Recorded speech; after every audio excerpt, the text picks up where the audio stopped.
The first thing my mother said wasn't hello. It wasn't, how have you been? It wasn't even, we need to talk. She looked across the polished walnut table in my office, folded her hands together like she was about to lead a prayer, and calmly said, I think it's time you transferred your brother the $15 million. For a second I honestly thought I'd misheard her. The city stretched behind the floor-to-ceiling windows. 42 stories below, people hurried through the afternoon rain while my parents sat across from me like they owned the building. Maybe they thought they did. After all, I'd spent most of my adult life making sure they never worried about money. I leaned back in my chair. Excuse me. Dad didn't even blink. Your brother deserves it. I laughed. Not because it was funny. Because my brain couldn't process that sentence any other way. Deserves $15 million? Mom sighed dramatically. You've always had everything, Ethan. Everything. That single word almost made me choke. Everything. I'd spent 22 years believing I had nothing. Growing up, my younger brother, Ryan, was the center of our universe. He was funny. He was charming. He could smile after breaking a window, and somehow Mom would end up apologizing to him. I couldn't remember a single birthday where Ryan didn't receive a bigger present than I did. When I was 13, I wanted a used bicycle. Dad said money was tight. 3 weeks later, Ryan got a brand new dirt bike because, according to Dad, he has real talent. Talent for what? Crashing into fences? By 16, I'd stopped asking for anything. If I wanted new clothes, I worked after school. If I wanted a laptop, I saved every paycheck. If I wanted college, well, that was different. My parents told me they couldn't afford tuition. I believed them. Then Ryan graduated high school. Suddenly there was enough money to buy him a condo near campus. Not rent. Buy. I remember staring at the paperwork on the kitchen counter. Where did this money come from? Dad shrugged. We figured it out. I figured something out too. I was on my own. So I worked. Construction during summers. Night shifts in warehouses. Scholarships. Student loans. 4 hours of sleep. Coffee instead of meals. While Ryan partied through college with my parents paying every bill. Back then I promised myself something. No one was ever going to control my future again. 20 years later, I'd kept that promise. I founded a logistics software company from the tiny apartment where my kitchen table doubled as my desk. The first year I made $37,000. The second year I nearly went bankrupt. The third year one contract changed everything. Then another. Then another. By 42 I'd sold the company for more money than I'd ever imagined existed. People called me self-made. They didn't know the truth. Being ignored can become the greatest motivation in the world. My parents suddenly remembered they had an older son. Mom started calling every Sunday. Dad invited me golfing. Ryan wanted investment advice. Funny how success repairs family relationships. Or at least makes people pretend. I looked across my office again. So explain something, I said quietly. Why exactly does Ryan deserve $15 million? Mom answered instantly. Because you're his brother. No. She frowned. No. I asked why he deserves it. Dad cleared his throat. He had some setbacks. I almost smiled. Setbacks. Ryan was 40. He'd never held the same job longer than 8 months. He'd opened 3 businesses. Everyone failed. A restaurant. A luxury car rental company. A cryptocurrency consulting firm. Each time my parents insisted he was just finding himself. Each time someone else paid the bill. Usually, me. Not directly. Never directly. That was the clever part. Years ago, Dad had called asking for help with medical expenses. Of course I paid. Then it became home repairs. Then taxes. Then insurance. Then temporary loans. I never questioned it. Why would I? They were my parents. But 6 months earlier something strange happened. Dad accidentally forwarded me a bank statement instead of a property tax invoice. I wasn't snooping. I simply opened the attachment expecting to see taxes. Instead, I saw monthly transfers. Huge ones. $30,000, $40,000, $50,000. Every single payment ended in the same account number. Ryan's account. I spent 2 days convincing myself there had to be an explanation. Then I hired a forensic accountant. The report landed on my desk 3 weeks later.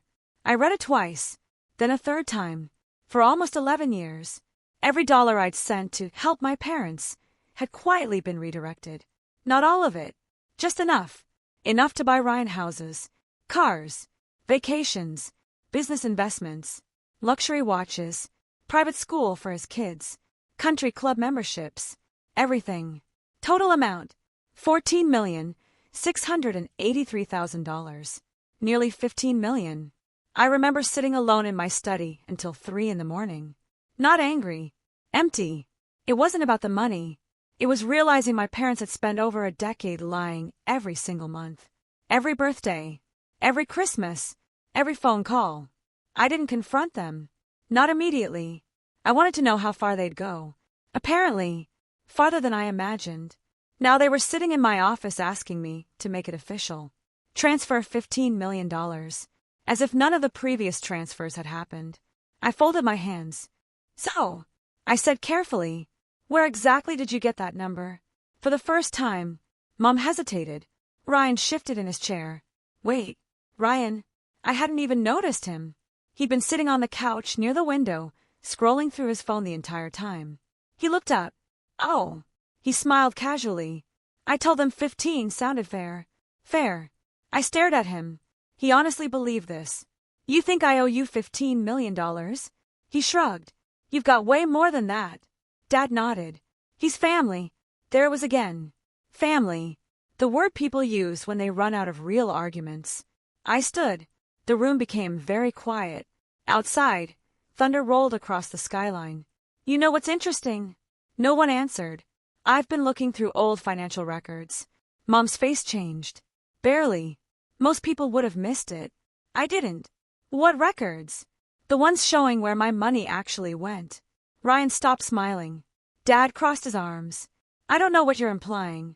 I'm not implying anything. I walked to the cabinet behind my desk and removed a thin black folder. Nothing inside but blank paper. Still, all 3 of them watched it like it contained dynamite. Interesting. Very interesting. I placed it on the table. I know about the transfers. Silence. Real silence. The kind that makes air conditioning sound deafening. Ryan laughed first. What transfers? I looked directly at him. The ones that paid for your beach house. His smile disappeared. The Porsche. Nothing. The Aspen ski trips. Mom gripped her purse. The investment account. Dad's jaw tightened. I wasn't guessing. Every purchase had been documented. Every wire transfer. Every receipt.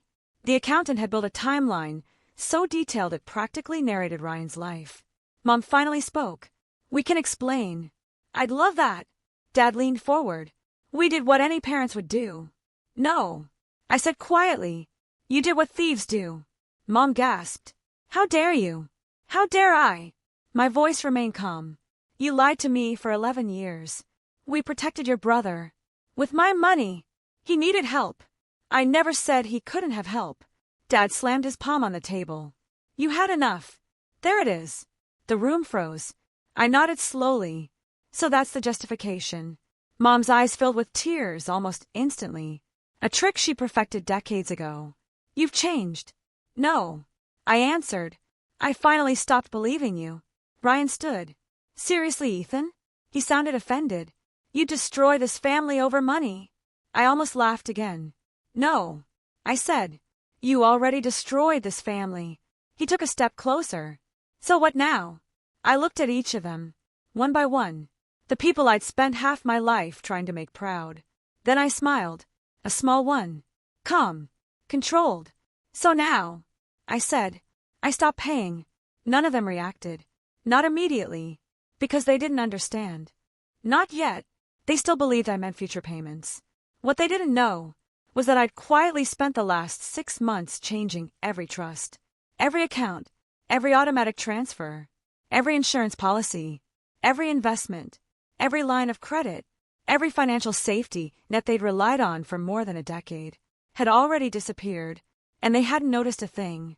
For nearly 10 seconds, nobody spoke. Ryan was the first to break the silence. You stopped paying what? His tone was casual, almost amused, like he'd already decided I was bluffing. I picked up the black folder and tucked it under my arm. Everything. Mom frowned. What does that even mean? It means exactly what I said. Dad let out a sharp breath through his nose. Ethan, don't play games. I'm not. I walked around my desk and leaned against it. For 11 years, you've treated me like an ATM that happened to share your last name. Mom shook her head.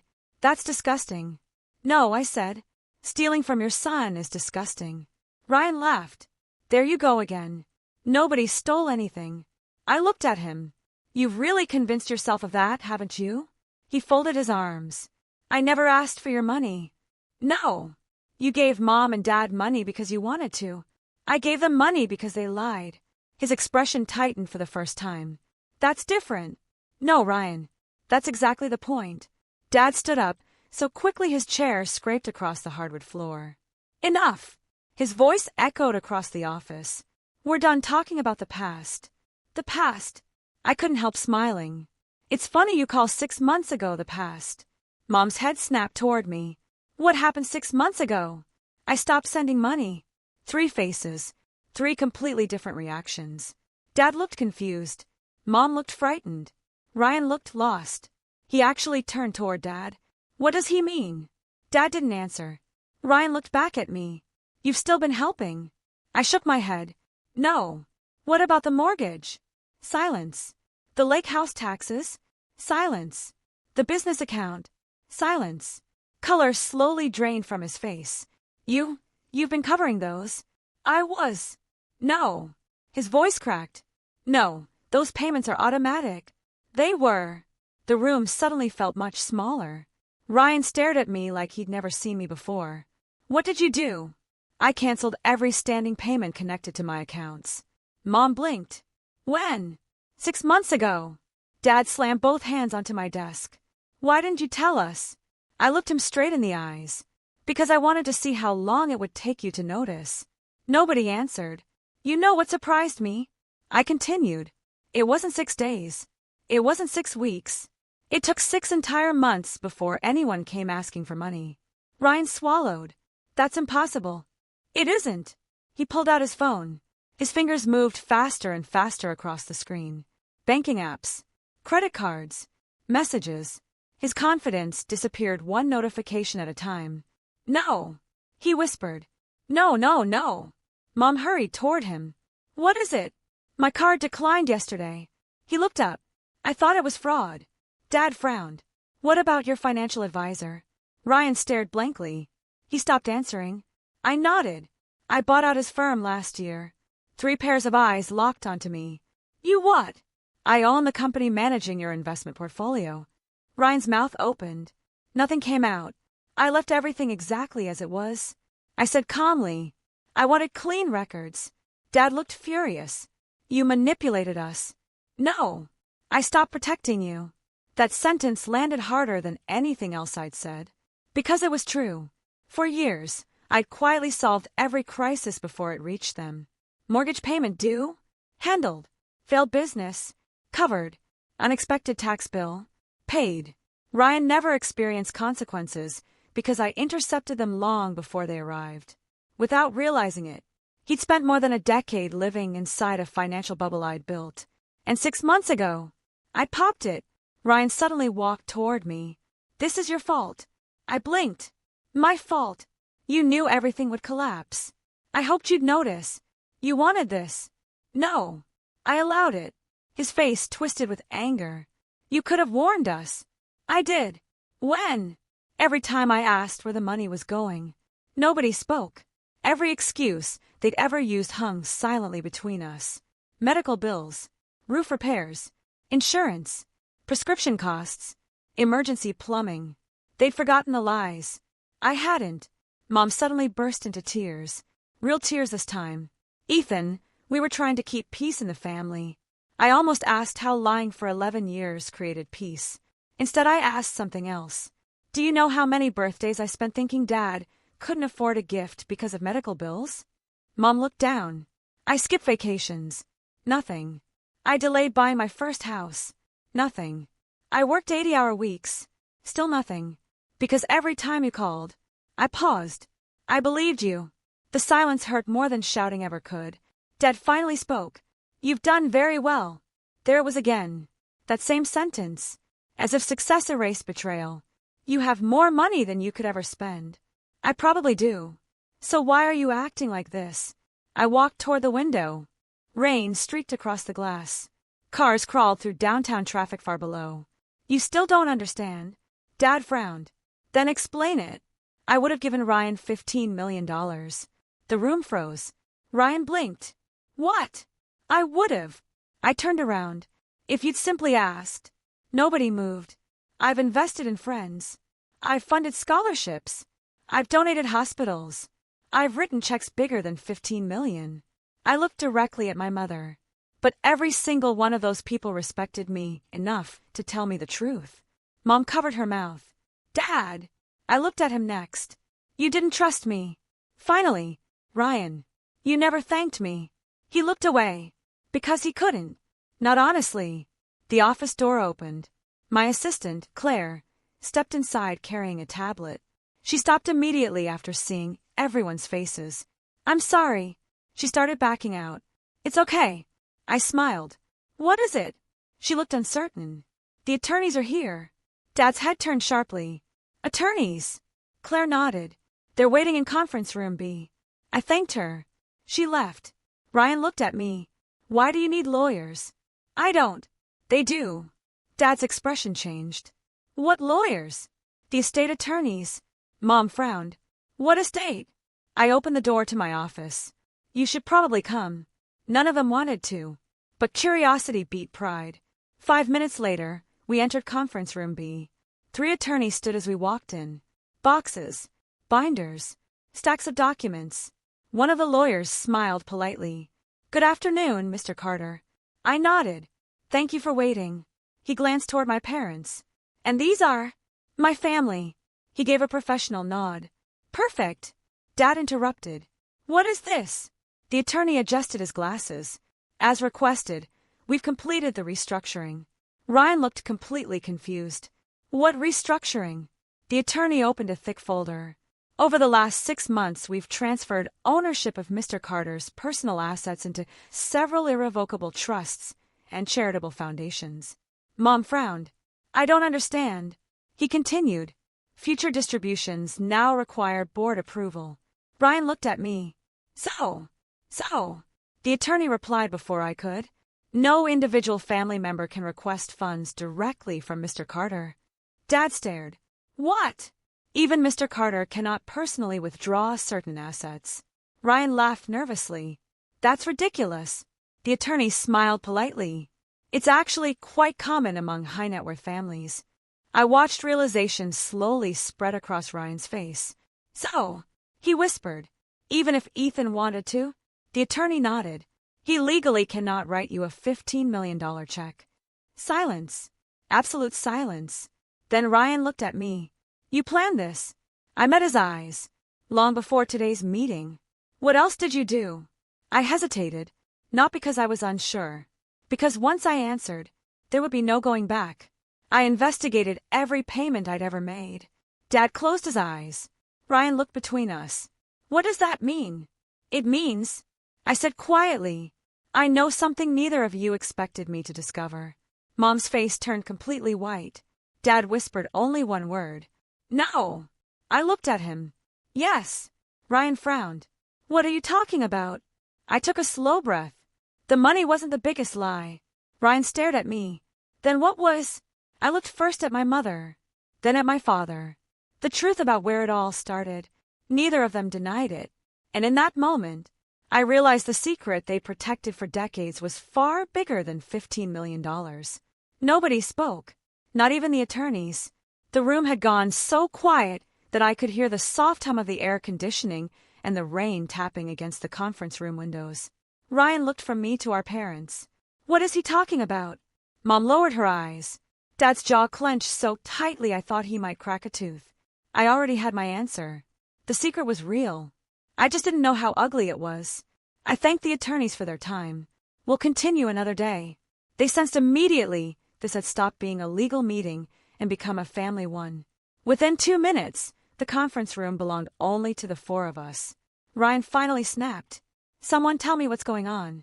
Dad pointed at me. He's trying to divide this family. I shook my head. No. I'm tired of carrying it. Ryan frowned. Carrying what?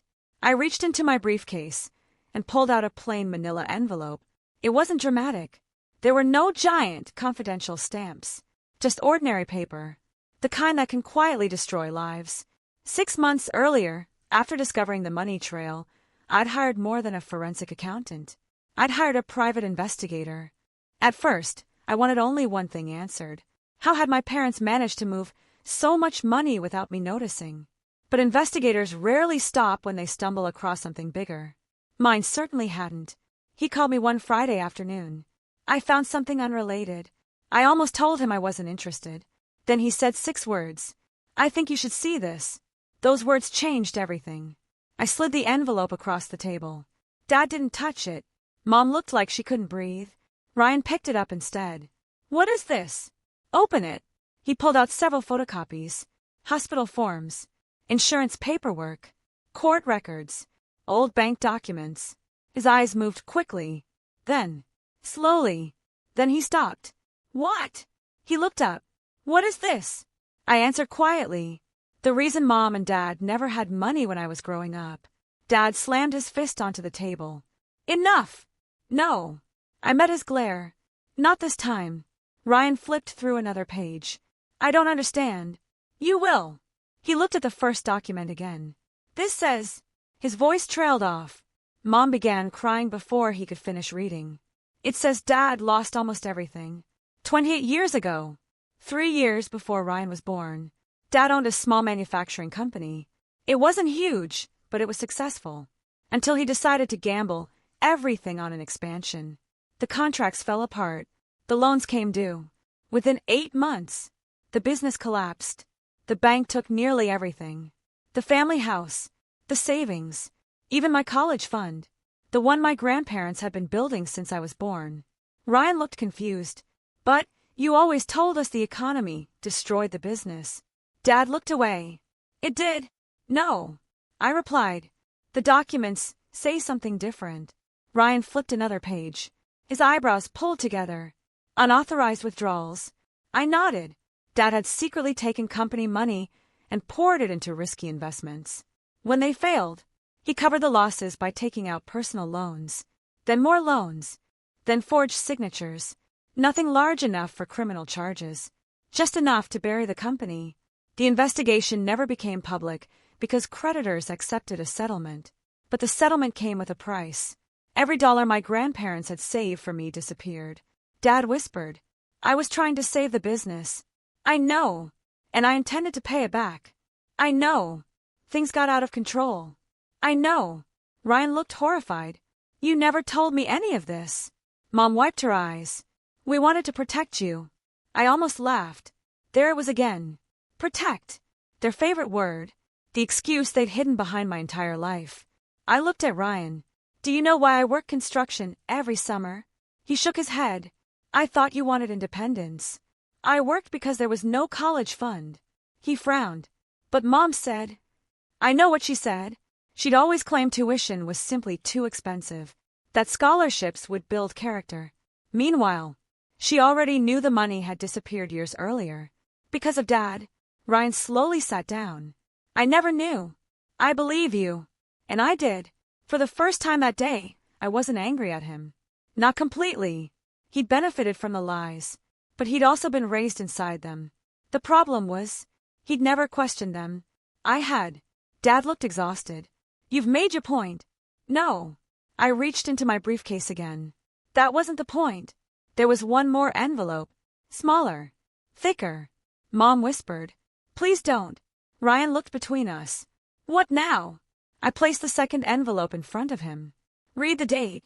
He did. His face tightened. "This was 8 years ago." "Yes." He opened it. Inside were copies of wire transfers, contracts, emails, one handwritten note. Ryan stared, then frowned, then read it again. "No," he whispered. "This can't be right." Dad stood abruptly. "We're leaving." "You should stay," I said calmly, "because if you leave now..." I looked directly at Ryan. "He'll never know what happened to his third business." Ryan froze. "The car rental company?" I nodded. "It didn't fail." "What?" "It was making money." He laughed. "No, it wasn't." "It absolutely was." He looked confused. I saw the books. No. I slid another document across the table. You saw the books after someone changed them. Ryan looked at the first page, then the second. His breathing became uneven. What? He whispered. What is this? A forensic audit. His eyes scanned the report. Revenue. Profit. Operating expenses. Everything. It showed the business had been profitable for nearly 14 months. Then, more than $2.8 million disappeared. Ryan looked at Dad. You told me investors backed out. Dad didn't answer. You told me payroll was impossible. Silence. You said bankruptcy was the only option. Mom began sobbing again. Ryan slowly looked back at the report. The audit tracked every dollar. The money hadn't vanished. It had been transferred into accounts belonging to our parents. Ryan stumbled backward until he hit the wall. No, he whispered. No. Dad finally spoke. It wasn't like that. Ryan looked furious. Then tell me what it was like. We needed the money. So you stole my company. We borrowed. You liquidated it. His voice echoed through the room. You told me I failed. Dad raised both hands. I was trying to save the family. Ryan stared at him. No, he said quietly. You were saving yourself. For the first time in my life, I watched Ryan realize he wasn't the favorite child. He was simply the useful one. Just like me. Only in a different way.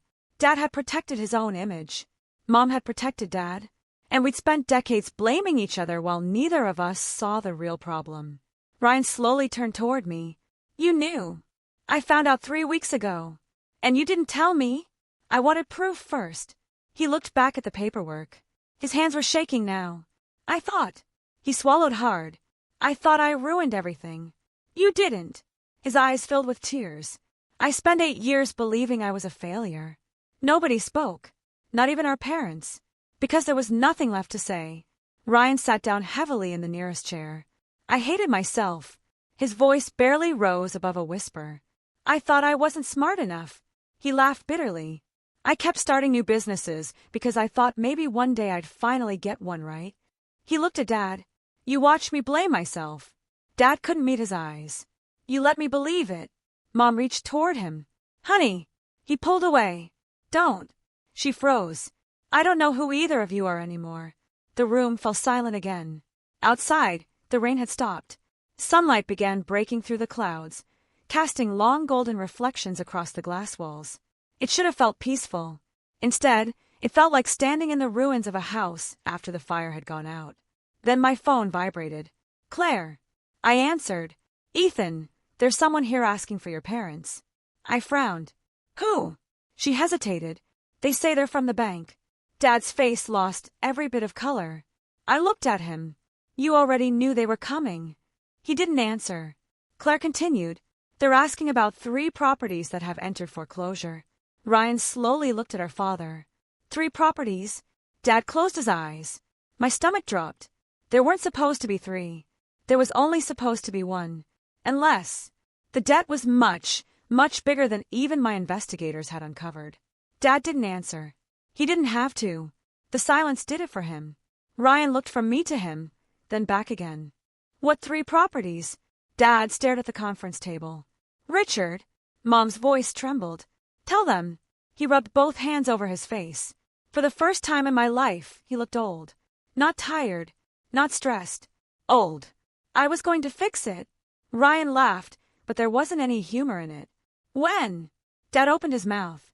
Nothing came out. When, Dad? Ryan repeated. Before or after you asked Ethan for another $15 million. That landed. Dad flinched. I had spent years imagining this moment. The day the truth finally came out. I'd imagined yelling, throwing things, demanding answers. Instead, I just felt sad. Not because my parents had lied. I'd accepted that months ago. Because every answer created another question. Every secret hid something even worse. My phone buzzed again. Claire. The bank representatives say they have court papers. I'll be there in a minute. I hung up. Dad looked at me. You don't have to involve them. I didn't. They're here because of you. No. I shook my head. They're here because of your choices. He looked away. For years, that would have made me feel guilty. Not anymore. I opened the conference room door. Come with me. Nobody argued. The four of us walked toward the reception area. Every employee we passed pretended not to notice us. But they noticed. How could they not? Two men in dark suits stood near Claire's desk. One carried a leather portfolio. The other held several thick envelopes. They turned as we approached. "Mr. Carter." The older man nodded politely. "I'm Daniel Morris with North Valley Commercial Bank." He looked toward my father. "And Mr. Richard Carter?" Dad didn't respond. Mr. Morris removed a document. "We've attempted to contact you several times." Ryan frowned. "What is this about?" The banker looked uncertain. "I believe this conversation should remain confidential." Dad interrupted. "It's fine." His voice sounded defeated. "They already know." The banker nodded. "As of this morning, the loans secured against the Pine Lake residence, the Aspen condominium, and the downtown office building are officially in default." Ryan stared. "The Aspen condo?" Dad closed his eyes. "You mortgaged it?" No answer. "The lake house?" Still nothing. "The office building too?" The banker quietly continued. "The total outstanding balance is approximately," he glanced down, $23,400,000. Ryan looked like he'd been punched. I wasn't much better. 23 million. Even I hadn't expected that number. I'd found hidden transfers. I'd uncovered fake invoices. I'd traced years of deception. But $23 million in debt? That was another level entirely. Ryan whispered. "How?" Dad finally spoke. "Interest." "No." Ryan shook his head. "Not just interest." Dad swallowed. "I kept borrowing against existing assets." My stomach tightened. "You leveraged everything." He nodded once. "The properties kept increasing in value. So you refinanced them." Another nod. "And when property values slowed?" He looked at the floor. "The payments exploded." The banker didn't interrupt. He simply waited. People in his profession had probably seen families fall apart before. Maybe not like this, but enough to recognize the signs. Ryan suddenly looked at me. "You knew." "I knew about one property." His shoulders dropped. "So we're both hearing this for the first time." "Yes." The banker handed Dad another envelope. "We're required to notify all guarantors." Dad didn't take it. Instead, he looked at me. "They're going to take everything." I answered honestly. "They're going to take what belongs to the bank." Mom burst into tears again. "This family is falling apart." Ryan laughed bitterly. "No." He looked around the lobby. "It already fell apart." That evening I sat alone in my penthouse. The city lights reflected off the windows. Normally I liked the view. Tonight it just reminded me how small people looked from a distance. Including me. There was a knock. Not at the front door. At the private elevator. Only 3 people had access. Claire, my attorney, and Ryan. I pressed the intercom. "What?" "It's me." His voice sounded different. Quieter. I unlocked the elevator. When the doors opened, I barely recognized him. His shirt was wrinkled. His eyes were red. He looked like he hadn't slept. "I won't stay long." "You can come in." He stepped inside without saying another word. Neither of us spoke for almost a minute. Finally, he looked around my apartment. "I always thought this place looked cold." I smiled faintly. "It is." He nodded. "I get it now." I poured 2 glasses of water. Not whiskey. Not wine. Water. Neither of us needed alcohol clouding what came next. He accepted the glass. "Thanks." Another silence. Then he surprised me. "I'm sorry." I looked at him. "For what?" "For believing them." I didn't answer. He continued. "I spent years thinking you were selfish." "I know. I thought you looked down on me." "I never did." He laughed quietly. "I looked down on myself enough for both of us." That hurt to hear. Because I believed him. "I thought you had everything figured out." He looked out at the skyline. "I had no idea you were paying for my life." "You weren't supposed to." "I know." He rubbed his forehead. "I keep remembering things." "What things?" "The vacations. The cars. The house." He looked sick. "I thanked Mom and Dad." "Not me." "Never me." "I know. I never once asked where the money came from." "You trusted them." "I was lazy." There was a difference. He finally admitted it. "I wanted to believe I earned everything." I nodded. "Most people do." He looked at me carefully. "Can I ask you something?" "Go ahead." Why didn't you expose them 6 months ago? That was a fair question. Maybe the most important one. I walked toward the window. When I found out about the money, I said quietly, I wanted revenge. He didn't interrupt. I wanted them arrested. I wanted everyone to know. I wanted to destroy them. I looked back at him. But anger fades. What replaced it? Curiosity. He frowned. I wanted to know whether they loved me or my money. He lowered his eyes. I got my answer today. So did I. For the first time in years, the conversation between us felt honest. No pretending. No competition. Just two brothers trying to understand how their childhood had been built on lies. Ryan suddenly reached into his jacket. I brought something. He handed me a small envelope. Inside was a single key. I looked at him. What is this? The beach house. The one your money bought. I stared at the key. I'm selling it. You don't have to. I do. He took a deep breath. I can't keep living in something that was stolen. You didn't steal it. My name is on the deed. He wasn't wrong. I've already called a realtor. I looked up. And the Porsche? Gone. The boat? Listed this afternoon. The watch collection? I'm auctioning it. I couldn't hide my surprise. Why? He smiled sadly. Because for the first time in my life, I want to know what actually belongs to me. That sentence stayed with me. After he left, I stood alone holding the beach house key. Part of me wanted to throw it away. Part of me wanted to keep it forever. Not because of its value. Because it represented something much bigger. Ryan wasn't asking for forgiveness. He was accepting responsibility for benefits he'd never questioned. Very few people ever do that. 3 days later, my attorney called. Ethan. His tone immediately caught my attention. What happened? We've finished reviewing your parents' financial records. And there are more debts. How much? A pause. Then, approximately $48 million. I stopped breathing. That's impossible. I wish it were. He sighed. The $23 million was only secured debt. There are private lenders, personal guarantees, outstanding judgments. And he hesitated. What? We found something else. What? There was another beneficiary. I frowned. What beneficiary? It appears your parents have been making monthly payments to someone for almost 25 years. I stared out at the city. Who? My attorney answered quietly. We don't know yet. But whoever it is, they've received more than $9 million. I closed my eyes. I had spent 6 months believing I'd uncovered every secret. I was wrong. The biggest one still hadn't been revealed. I listened to the silence on the phone for several seconds. $9 million. I finally said, yes. My attorney, Mark, sounded just as unsettled as I felt. We've confirmed the transfers. They're consistent, almost monthly, dating back nearly 25 years. To who? That's the problem.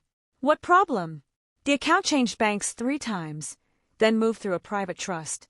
Whoever received the money went to great lengths to stay hidden. I stared through the glass walls of my office. For months I believed the money trail ended with Ryan. Now I knew it didn't. There was someone else. Someone my parents had quietly supported for almost a quarter of a century. Keep digging, I said. We already are. The following afternoon, I drove to my parents' house. Not the lake house. Not one of the investment properties. The small suburban home they'd moved into after selling almost everything else. It was strangely ordinary. White siding, a cracked driveway, a swing on the front porch that creaked in the wind. When Mom opened the door, she looked like she'd aged 10 years in a week. Her eyes were swollen. She didn't seem surprised to see me. I knew you'd come. I have questions. She stepped aside. Dad was sitting at the kitchen table with a mug of untouched coffee. The room felt unfamiliar. This had once been the safest place I knew. Now it felt like a courtroom. I remained standing. Who's been receiving the money? Neither of them answered. I know about the transfers. Mom looked at Dad. He kept staring into his coffee. Ethan, Mom whispered. It's complicated. No. I shook my head. It's probably very simple. Who? Dad finally looked up. You're not going to like the answer. I haven't liked any answer you've given me in years. He closed his eyes. It's your grandmother. I blinked. My grandmother died 15 years ago. Not that grandmother. I frowned. My biological mother.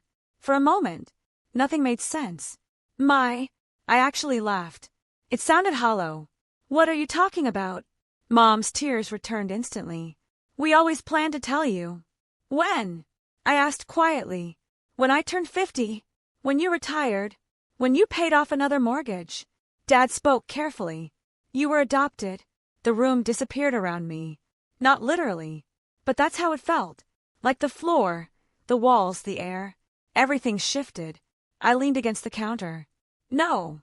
Dad nodded slowly. Yes. I looked at Mom. She couldn't meet my eyes. No. She whispered. I adopted you when you were 3. My heartbeat pounded in my ears. What? Dad pushed a small photo across the table. I'd never seen it before. It showed a younger version of him. Beside him stood Mom. Between them, a little boy holding a stuffed dinosaur. Me. Only, another woman stood beside us. She had my eyes. The same crooked smile. The same dark hair. My hands began to shake. Who is she? Mom covered her mouth. Her name is Sarah. My birth mother. Nobody moved. Nobody breathed. I sat down because my legs wouldn't hold me anymore. Dad finally spoke. Sarah was my younger sister. I looked up so fast my neck hurt. What? She struggled with addiction. She couldn't care for you. So we adopted you. I stared at him. My entire life. He nodded once. You were always our son. Were. You are. I laughed again. A bitter, exhausted laugh.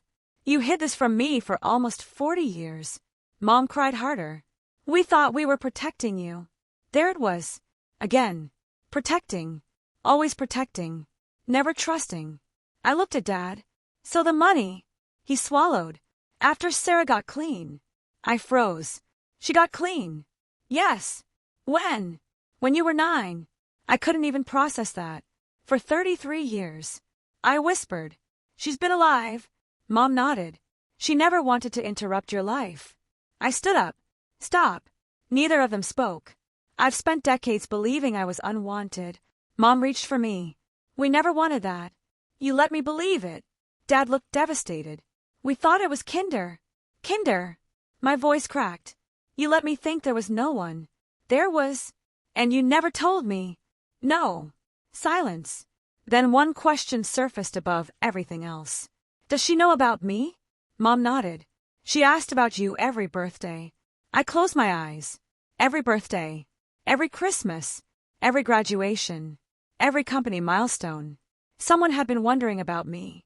While I never even knew she existed, I left without another word. I drove for almost 2 hours with no destination. Eventually I parked beside a quiet lake. The water was perfectly still. I called Mark. I need everything. What do you mean? Every document. Every adoption record. Every transfer. I want all of it. I'll send it. Then I asked the question I was almost afraid to hear answered. Can you find her? A pause. I think so. 3 days later, I stood outside a small flower shop in a town 3 hours away. It wasn't what I'd expected. I'd imagined something dramatic. Instead, there were hanging baskets, fresh roses, a handwritten sign advertising spring bouquets. Mark had warned me. She doesn't know you're coming. I nodded. I know. Inside, a woman in her early 60s arranged white lilies. She looked up, smiled politely. I'll be right with you. Then she looked again. Really looked. The scissors slipped from her hand. She didn't say my name. She couldn't. We'd never met. Instead, she whispered only one sentence. You have Richard's eyes. I smiled through tears. I've always been told they're mine. She covered her mouth. Oh. She began crying. Not loud. Not dramatically. Just quietly. Like someone carrying decades of regret. I've imagined this day. She whispered. For so long. I couldn't move. Neither could she. Finally she walked toward me. Very slowly. As if afraid I'd disappear. I'm Sarah. I know. I'm sorry. The first words she'd ever spoken to me. I'm sorry. I shook my head. I don't know what happened. You deserve to. So we talked. For 6 hours. She told me everything. How she battled addiction in her 20s. How my uncle, Dad, had legally adopted me. How she agreed because she truly believed I'd have a better life. She spent years rebuilding herself. working, getting sober, opening the flower shop. She wanted to contact me every single year, but Dad refused. He always said. She looked down. That seeing me would confuse you. I laughed softly. He said that a lot. She smiled sadly. I know. Then she reached into an old wooden drawer. I've kept something. She placed a worn cardboard box on the table. Inside, birthday cards. 40 of them. One for almost every year of my life. None had ever been mailed. Every birthday she'd written one. Every Christmas she'd written another. Graduation. First job. My 30th birthday. My 40th. Letters filled with hope, regret, love, and one promise. If you ever want to find me, I'll still be waiting. I couldn't stop crying. Not because I'd lost something. Because I suddenly realized I hadn't.